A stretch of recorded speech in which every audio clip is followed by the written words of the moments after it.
Welcome to the Higher Ed Athletics Podcast. Today I'm joined by DeWayne Peevy, Vice President and Athletic Director at DePaul University. Thanks for being on the podcast with me. Thank you. I'm excited about it. Opportunity. I've been waiting on this after hearing a few of my mentors be on your podcast before.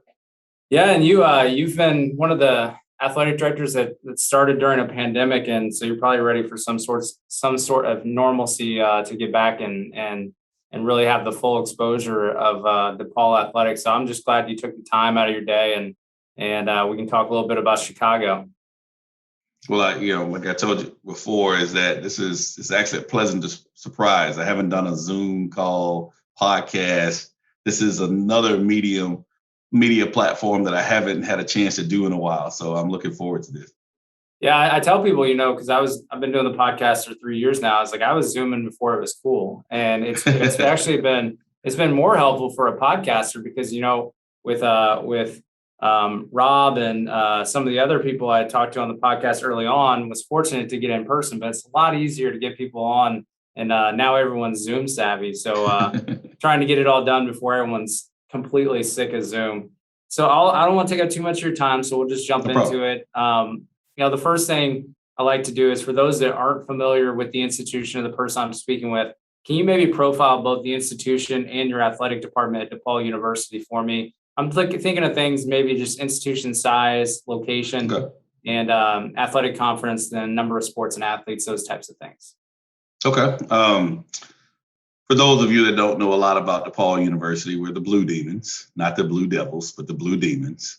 It's an urban Catholic institution. We're the largest Catholic university in the nation. So a lot of people don't know that. Enrollments in the 20,000 plus range, give or take in this, higher ed day right now. I think it's been up to, we're averaging around 23,000. We're a member of the Big East Conference. We're 11 schools in our conference now that UConn joined back in the summer. We have 15 sports programs, 10 head coaches, about 220 student athletes, and I have about 85 full-time staff members, including coaches. But that's us at DePaul.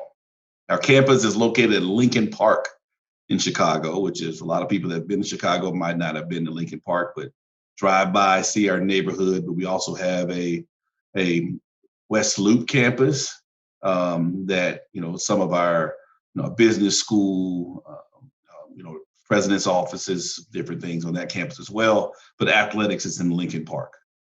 So I'm not too familiar with Chicago territory, but I had a friend go to a White Sox game the other day, and I was thinking about having you on. So if you go to DePaul, you may not have known this yet, but is there allegiance to White Sox or to the Cubs? So far, I've experienced it. It's pretty split. So I would say DePaul, where athletics is, we're about 2 miles away from Wrigley Field. So just our community where the school is athletically, a lot of Cubs fans because of that. Wrigleyville is awesome too. So I have no dog in the fight. I'm not a huge MLB guy, but I had to ask. And there's a lot of balance, especially in my department. Oh, there could be fights about it. I can't wait to the Sox Cubs series is going. I want to be here to really know where the allegiance lies in this. This will be interesting. That's awesome. Well, we talked before recording a little bit about your mentors, and I want to start with Kentucky AD Mitch Barnhart. He was one of the first guests I had on the podcast, and before, during, and after the interview, he made me just feel like, even though I can only imagine how busy he was, probably meeting with you several times that day as well, that he made me feel like the only person that mattered right there. And, I felt the same way with Rob Mullins at Oregon, who also worked with Mitch. I think you guys missed each other a little bit, or maybe you worked together at Kentucky. But I get the feeling some people feel the same thing about you. And, I just kind of curious, what was it like working for Mitch Barnhart, who I've been told was the dean of the SEC athletic directors by a couple of ADs for so long? Well, I had the privilege of working with Mitch for 12 years and, starting out in sports information, not even, I talked about where I wanted to go and be an athletic director someday, but I was in a pretty good spot, leading our communication efforts, kind of in, I tell Greg all the time, I have no idea what you do every day because the job is so different, but it at least gives me some semblance of what your life is like because I was in that job. And but for Mitch, obviously Rob Mullins was my first supervisor when I first got there. And so it's a unique situation to have leaders like that have learned from Mitch and moved on. That tree is somebody as a new athletic director that I can lean on. Mark Cole, who's at Minnesota, was my supervisor after Rob left. And so, and of course, working directly under Mitch Barnhart as his deputy for the last 7 years when I was at Kentucky, those three have actually been like my direct supervisor at a point while of my time in Kentucky. But the greatest thing about it is, that leadership, I think it gave us all a great opportunity to learn, having us have an opportunity to make decisions while at Kentucky in those roles, to grow in our own different ways. That transition, I even told Mitch last time we had lunch when I was in Lexington, is that prepared me for this seat more than I knew, because that process I'm used to. So when decisions come in, I'm used to vetting that, making a decision, moving forward with the best for DePaul athletics or our university. But there are experiences of being in the seat that you just have to learn as an AD. But Mitch does an unbelievable job of preparing you for what you might face because his leadership style at Kentucky allowed us all to be part of that process. So it's like if you're a student athlete that want to be a coach, and the coach is very organized and shows you his plan and shows you how it comes about his decision making, he gives you some path to follow. And the greatest things about it too, whether it's Greg Byrne at Alabama, Scott Strickland at Florida, John Cohen at Mississippi State, I didn't work directly with those guys at Kentucky, but because they've been part of Mitch's tree, I lean on those and we have a relationship too. And so it's really a family. And so what other first-time ADs have that kind of group that, maybe we'll get together. We need to put together a Barnhart reunion so we can all kind of get used to each other for those guys that have worked together, because a lot of them were together at Kentucky. But for me, it's a tree that we can reach out to. So like Kevin Saul is one of the newer ADs as well that worked under me directly.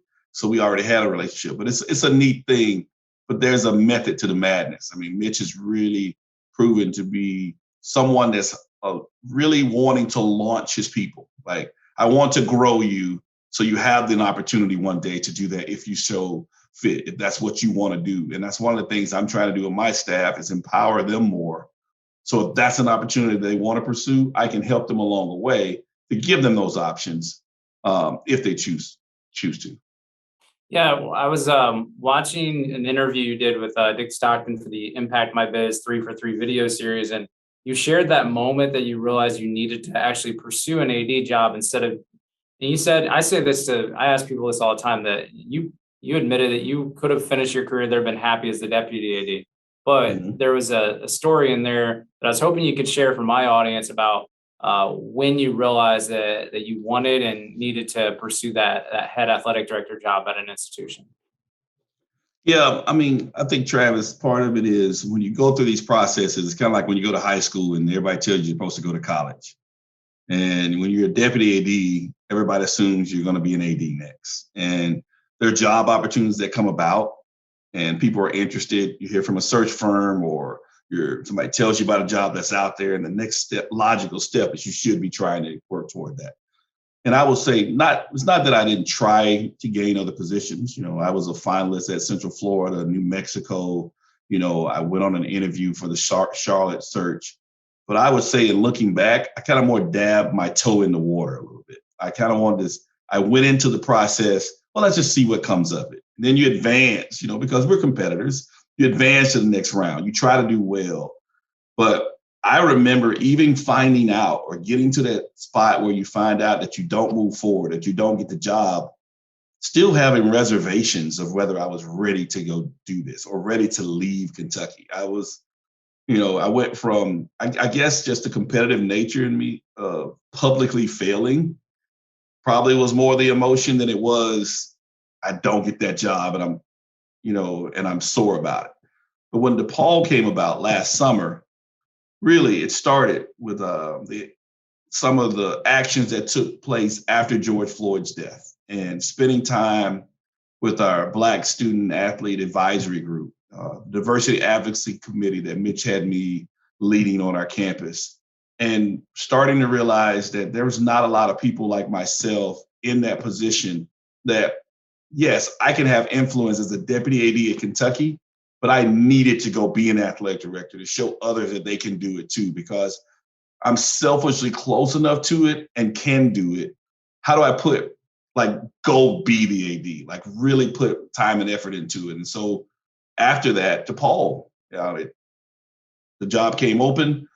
And unlike any other search, I spent 30 days acting like I was the AD. What can I do in this job? Who can I connect with? I wasn't kind of hinting around or not talking to people. I wanted people to know I wanted this job. And that helped me hit the ground running because I had established relationships. But that was the first time that I plunged into the pool. Like, I didn't dip my toe in. I wanted any and everybody to know I wanted this job and I was going after it.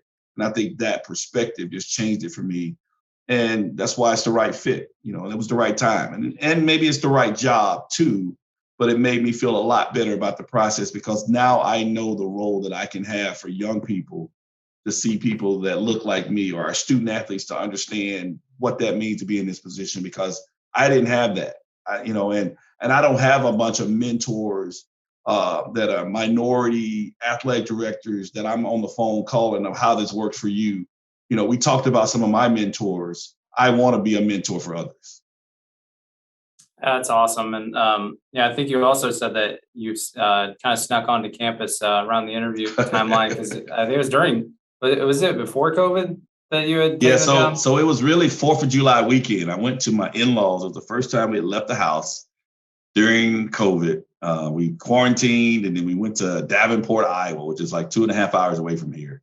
And coming back from 4th of July weekend, I don't think I had even formally applied at that point.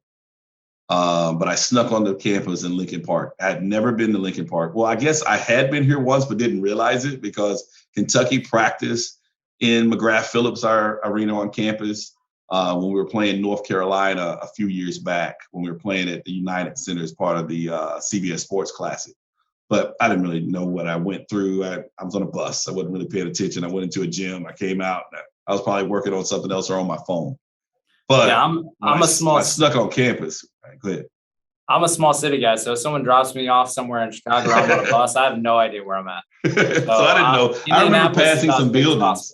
Right. I remember passing some buildings and saw DePaul. I knew where we were headed, but I didn't really get to embrace what Lincoln Park was. And so when my wife, my daughter, my son, who was asleep the whole time, he missed the whole trip, we got out, walked on the quad.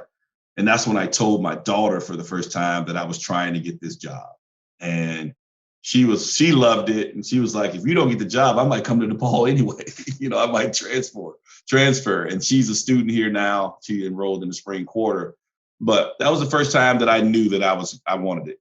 I wholeheartedly had done all my research and really started to kind of propel me into what else I wanted to know. I was excited about it. And then I'm a Birmingham, Alabama bred person. I thought that was big city life. And so Chicago kind of scared me a little bit. Could I handle going to the big city? Lincoln Park gave me that neighborhood feel in a big city. And I quickly realized that Chicago can offer for you anything you want. If you want to, you can live in the suburbs. You can live somewhere close around here where I'm a mile from the lake, but a couple miles from big city, from Michigan Avenue. So that's the one. It kind of calmed my thoughts of, could I live the big city life? Now I don't even have a car. I sold my car. I'm fully inundated in the big city life. And so definitely was the right decision. And then maybe that trip was what led to it all. I say selling the car means you're all in. Yes, I am. I'm definitely in now. Well, we talked to and I'm the same. I like visiting colleges anyways. This past summer, I visited my best friend out in Wilmington, North Carolina. I was on my furlough and I was like, I got to do something. It was like 3 weeks after I got fully vaxxed. And I was like, I'm going to go, I'm going to actually do this road trip right. I stopped at 17 schools in 4 days and it was fun. And and most of them were in North Carolina because there's like 30 D1 schools in North Mm-hmm. Carolina, I feel like. But I love just stepping on a college campus, and I can imagine what it was like stepping on there and then saying like, yeah, I'm gonna fully go after this one. So that's really cool. We talked a little bit about this about becoming an AD, and there seems to be this mentality that some jobs are better than others, and whether because of the subdivision, whether they're a Power Five, Group of Five, FCS, or they don't have football. This is something I'm looking to study more in my doctoral program and see just the trends. But it seems like if someone wants to be an AD, like you were fully committed that you wanted to be an AD and you wanted to be an AD there when it opened, then maybe they should be open minded about where they want to do it, where they want to become an AD at. My question is, what advice would you give to senior level administrators in navigating what direction they actually want to go, and how to actually come up with their own priorities? Because I'm sure you didn't just apply there because it's the first, because you could have gotten other ones. You Mm-hmm. had to have a list of priorities too, right? Right. And I think I would say my advice would be to kind of listen to your own heart and mind and what you think you want to do. Like your opinion does really matter. Don't get so fixed on everybody else thinking that you have to be in an FBS job to be considered a successful athletic director job. You're not going to tell me there's 130 better jobs than a Big East job, right? I'm not going to agree with that. So I think it's all different. And I think the pandemic has taught us some different lessons because at the time when I moved for this job, there was a lot of movement going on amongst administrators because the revenues lost for the non-conference games and football really changed what some of those FBS jobs were because you didn't have those buy games that got you through some of, that were huge parts of your revenue that you're getting each year. But I think part of it is you got to think about it. It doesn't have to be a football job to be a really good job. My experience was built on basketball. Now I grew up in the football capital of the South in Birmingham, Alabama, and I worked at the SEC office. But right now, I can focus on my fall sports without football being a part of it. I can go to every football game I want to in the fall, everywhere else if I want to. That I can really dial into men and women's basketball and what we're doing at an earlier pace, be surrounded by a bunch of peers. That's a huge focus. And the Big East Conference, you think about from a conference standpoint, that might lead you to think differently about the jobs inside those conferences versus an overarching label based on something as big as, Power Five, Group of Five, FCS, FBS, those kind of things. I think you really got to uniquely look at the opportunity. There are leagues where every job in the league is an opportunity to succeed. I think the Big East is one of them. There's other leagues where you just need to be one of the best jobs in that conference to be a really good job, because the way I look at it, the same way a coach should, if you have an opportunity to succeed and be one of the best in that league, in my opinion, it's a good job. Because those things can lead to successes, which allow you the opportunity to stay at that job and be a destination spot for the rest of your career. Or if that's not what you're looking for, give you the opportunity to move on to another job. But you got to have some success where you are, or at least the opportunity. And I think that's what I would focus on if I'm looking into what AD job is probably the right fit. I think one thing that is different is obviously budgets and resources, but you can make do with what you have. And with being at an SEC, blue blood like Kentucky, and as the deputy and as most recently as the deputy, obviously it's different at a Big East program like DePaul, but it can still be an awesome experience, awesome institution. So what can you take from your Kentucky experience, knowing you have less resources, but now you're in the AD chair, that you can actually integrate into that new role at DePaul with your vision when you're kind of crafting what you want DePaul athletics to look like in the next 10, 20 years? Well, I think the one thing, that I, talk with our staff and our senior leadership about is that one of the things that we can be dynamic at is that we have human capital. The people, I started out in the NAIA Division II, and I know the work that is done on that level. When you have less, you have to produce more. And, coming into a staff that's including coaches is about 85 full-time people. I know that you've got people that are doing outstanding amounts of work. And so maybe they've reached capacity. Maybe there's room for more, but we can be great in how we communicate to our people. We can be great in our external areas like marketing or how we handle our social media, things that are not necessarily just controlled by how many dollars and cents you can put into it. And I think that's the thing that I probably learned from being in different backgrounds before I got to the SEC office in 2000 and my Kentucky experience, is that it's not just the amount of people you have in your department. It's also what you can get out of it and how motivated you can be. And I think the thing about this place is the people that, there's a lot of people on my staff that graduated from DePaul or they got a master's from DePaul and that have lived in this area. That passion, that just sees through. It's just like going to, a lot of times I'll equate things to the sport element of it, but having a team full of young people that grew up in this area that have DePaul in their blood because their parents went here, you're going to get a different feel and you're going to get different results out of them. Just necessary, hey, we're a place, we have the funds and we can recruit from all over and we're trying to go win a championship.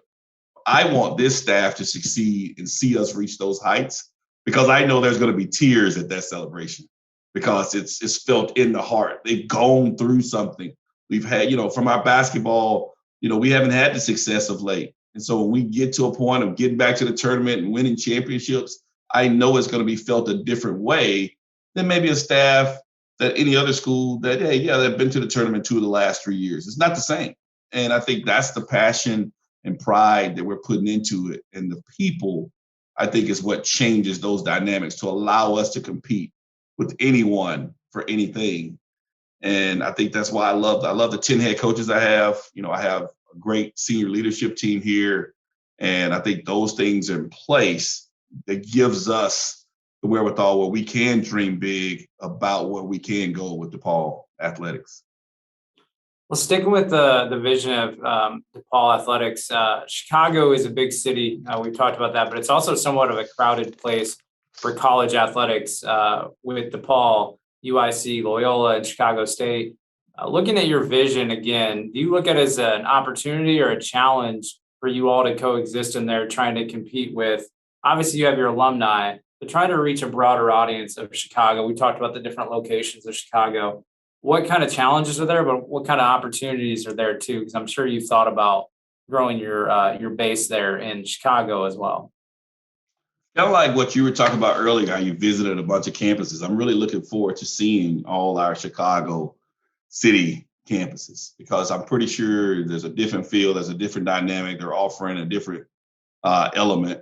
But there is something, I think one of the things, from UIC, Loyola, Chicago State, we have a group text and we communicate with each other because there's some Chicago things that we need to get going and how we work in a different direction. But I think there's some other elements to it.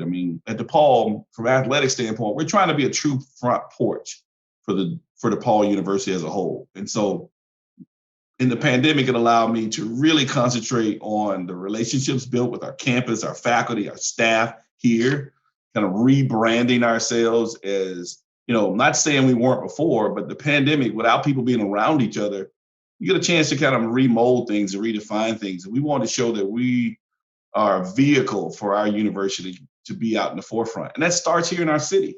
That starts in being Chicago's school and our athletic teams being Chicago's team. And that's competing on that stage with those other schools. And they probably hear me talk about it and understand it, but we all should be striving for that. But at DePaul, that's who we say we are. And we're going to try to work steadily to prove that and be reconnected with our community at this point. People are reaching out. They've been cooped up. They've been quarantined. They couldn't go anywhere. What better moment for us to sell our brand to DePaul is back on the map. If you haven't thought about us, if you turn our channel off, it's time to resubscribe because we really want to be an example where everybody in this region, this nation, this world to know if you want to get a good sense of what Chicago is like, reconnect with DePaul. And I think that's the challenge for it. And name, image, likeness is going to play a huge role. We're the third largest media market in the country. We have 2.7 million people here in Chicago. And we're just trying to do our part. It's a lot of professional teams that we compete with as well as the colleges. But I think the opportunity to be Chicago's team is still out there for somebody to claim. And I'm raising my hand first. But that's not going to be enough. I still got to beat everybody else to that line. And that's what we're trying to do right now.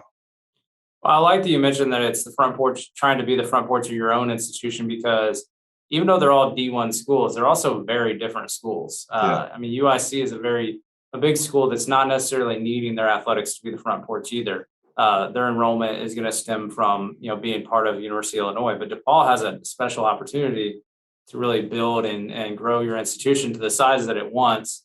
There's still room to grow there, I'm sure, here in the Midwest, going through an enrollment crisis in higher ed. But so I like that you pointed out that difference. Those that aren't familiar with Chicago schools, they are very different. Right. And people know the success of Chicago Loyola basketball, but it's still a very different institution. And so that's why we all can get along. Yeah. All the ADs, we can get along and have a group text because we can compete and also try to help make each other better too. Well, here in Indianapolis, we have IU, Butler, Notre Dame, and then in no particular order, I'm going to put Purdue last. We've had success in being part of the city's Crossroads Classic, and I married into Purdue season ticket holders actually. So I've been going to the Crossroads Classic for ever since it started, and it is a great event. And with your experience in scheduling things like the CBS Sports Classic being a big part of that, is that something you could see the city of Chicago doing when we're talking about some of these schools? Is that something, maybe we can throw that in a group text later and say the Windy City Classic? That's probably already exists. That's probably already a tournament name, but something like that. Well, we've talked about it, and I think the thing is you have to uniquely find something that works for everybody. If we talk about UIC, Loyola, Chicago State, and DePaul, that's a different sense of what does that mean? Where can it be? Does everybody get what they need out of it? But if you know me and you've been around me, I'm always trying to create something. So I would be definitely surprised for my former partners for CBS Sports Classic, obviously with CBS themselves. I know they're working with Intersport now on the event running. We used to work with Kemper Lesnick when we first started it. But obviously North Carolina, Ohio State, Kentucky, and who I'm leaving off, UCLA. Great combination that you wouldn't see. Like, how do those schools come together to do something like that? So I'm thinking a little bigger right now. I think there's a lot of things you can accomplish. I'd love to be a part of a similar type of event that's of a huge magnitude where the nation pays attention to it. And I also want to do something from that standpoint. I don't think there's a women's basketball event of that magnitude, where you have 4 schools connected and is trying to play a doubleheader event annually. That's something that I'd like to be able to get involved in. And so there's some future conversations happening on that side too. And so, so you're right. I definitely am thinking about it. That's been my past. How do I get those things started? And, maybe there's a Windy City Classic that happens at Wintrust Arena that might be a little different than something that's at the United Center or something that's traveling around for men's or women's basketball. But those are some things that I can't wait to have real meaningful conversations now that we're out of the pandemic and we can get back to 100% capacity and actually talking about going to events. I mean, I think that's the first step. It's kind of hard to have those conversations when nobody was having fans at games in Chicago. And so I'm looking forward to what those might bring, because I think the sport of basketball needs it, but I think that allows some of the other events. So, I've been talking to our softball staff. I love the fact of hosting a preseason event because we partner with Rosemont and we can do events, and that's other things that I'm telling our tennis programs. I'm talking to our golf program about doing something with our new media rights partner in GMI Sports. So this is not something that's just basketball oriented. I love the big productions of putting together events. And I think that's just a little bit of my background kind of poking through and even from the AD chair. So I would expect to hear more and more about that involving DePaul. That's awesome. And this won't air till later in the fall, so you'll probably think something up by the time it comes out. Maybe. Well, if we ever want to make a big major event in Chicago for basketball, I know that there's a former president of the United States that's a huge basketball fan from Chicago area. Mm-hmm. But it's funny because you jumped into my segue into my question about events. Is we've had women's basketball and softball just explode in popularity with their playoff formats, but it's just never seemed to be able to catch attention of the regular season popularity as far as television. I mean, you look at crowds, and outside of global pandemic, then there's going to be a lot of people in the stands at those events. And in the last couple of years, we've had a lot of that.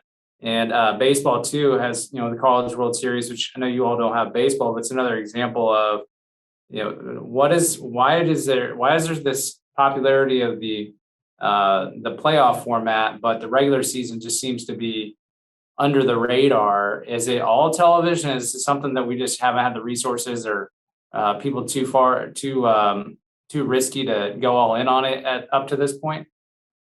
Well, I think if you're thinking about the linear broadcast, that's been something until all the leagues start doing their own TV networks, and because what used to be the regional networks, they really don't exist anymore, and so it's probably took some hits in that. But as the games have really grown, I mean, especially you mentioned softball. I mean, the sport of softball is growing at such a rate. I remember when soccer had that huge push when it went from Brandy Chastain to everybody wanted to know about soccer, and it just this booming of soccer. You're seeing that with softball. You're seeing it with gymnastics right now. I think those are the things from a viewing audience standpoint, along with women's basketball, is taking a resurgence as well. I think given it the opportunity, I think we rest on our laurels and assume it's not going to be good TV or it's not going to get the ratings it deserves. I think you put it out there, you market it at the same level that you're trying to do for football and men's basketball, then you prove those points, because it's not just about the amount of butts and seats or people that are just coming, because you've seen the tendencies drop in all sports because now you can watch every game on TV. I mean, when we grew up, if you wanted to watch every DePaul game, back in the day, you could watch us on WGN, but that was a unique situation. Now you can see every game on television and never go to a game. And that's the thing that we have to fight against, is that we want to give you the games on television from the exposure, the linear, but we also want you to come to the games too. And, we try to create an environment where all our fans come to every home game and just watch the road games on TV, right? And have enough for everybody. There's going to be a give and take. And I think that's what's happening, is that we've been trying to build people to come to those events for so long. And if you go to some softball events or soccer, you mentioned baseball and some others, the fan attendance has grown so much. But now you're going to see the counter of when you're putting it on television, there's just so much more room for growth that it's not affecting the people that are coming to the events. And so I just think we have to give it the opportunity. Softball is doing great on TV right now. We talked about, baseball, gymnastics, women's basketball ratings cannot be any bigger. I think the exposure that the WNBA is getting is helping with that. And it takes time for those things to manifest because it's generational. And I just think we have to give our Olympic sports and our women's sports the opportunities to succeed, like with the same levels of what we put into it.